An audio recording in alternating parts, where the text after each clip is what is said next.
Hello, we'd like to talk about Jehovah to you and see if you can be brainwashed and mind-controlled like me. The elites pump a lot of money into the 30,000 fictional Christian religions. They're corporations. They're all doing business. They are corporate entities, all registered with the Securities Stock Exchange Commission in New York, as is our country. Everything in this country is registered in New York. This is one of the states of New York. This is what they do. The people put money, the elites, into their fiction because it serves them. It makes fools and buffoons and slaves of people and little sheep that they can shear. And they get away with their buffoonery by calling themselves charitable organisations. That's what we're doing, but we're registered with the government. Well, that's because you have to. You don't have to be registered. Registering, it means the government then tells you what to do. Let's see. Would that be the word king? Yeah, so we have to be registered in order as a corporation, in order to function. In order to steal your frickin' money. That's what it's for. I mean, you look at the Watchtower and Track Society headquarters, right? Have a look at the mega properties that they've got. They're worth billions. That's the Jehovah's Witnesses that come knocking on your door. That's the time to send them a running.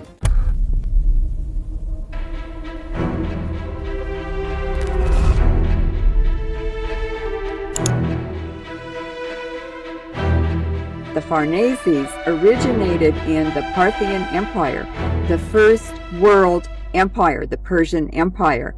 And it's those people that these ancient bloodlines come from, originated from, and also the preference for enslaving humanity. And I must say they are and were very cruel. They created the whole banking institutions. They created Switzerland as a way to hide your money. The Knights Templars and other crusaders could hide their money in Switzerland so that the kings of the countries they lived in could not confiscate it or steal it.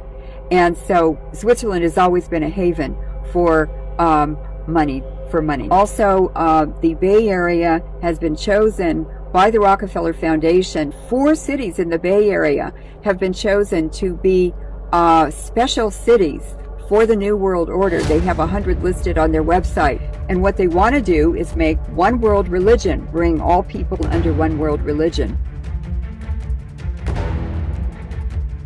When you look at Elon Musk, he seems like insane and chaotic from the outside. Why does he have the boring company? That doesn't make any sense. He's drilling all these tunnels underground. Like, why would he do that? Well, if he wants to go to Mars, humans aren't going to live on the surface of Mars. They're going to live underground. So you're going to have to build massive tunnel complexes underground. Well, why does he have a solar company? He's going to have to be pretty good at building power plants, right? So why don't you build large solar fields? Because there's no real estate problems on Mars. So you can build like a 5-mile solar field on Mars if you wanted to. Why does he have all these Tesla bots? You're not going to have 5 million humans show up overnight, but you can ship millions of robots ahead of time and use them as your labor force to help build up everything, and they don't need atmosphere or any of these other things. Why does he have an AI company? Well, you need some sort of intelligence to coordinate and run and terraform the planet. Why does he need a battery powered car company? Because you're not going to be running internal combustion engines. There's no fossil fuels to consume on Mars, so you need battery powered cars to be able to drive them around. It's actually coherent. He probably wrote it all down while high and drunk, and he's like, this makes so much sense. I'm so smart.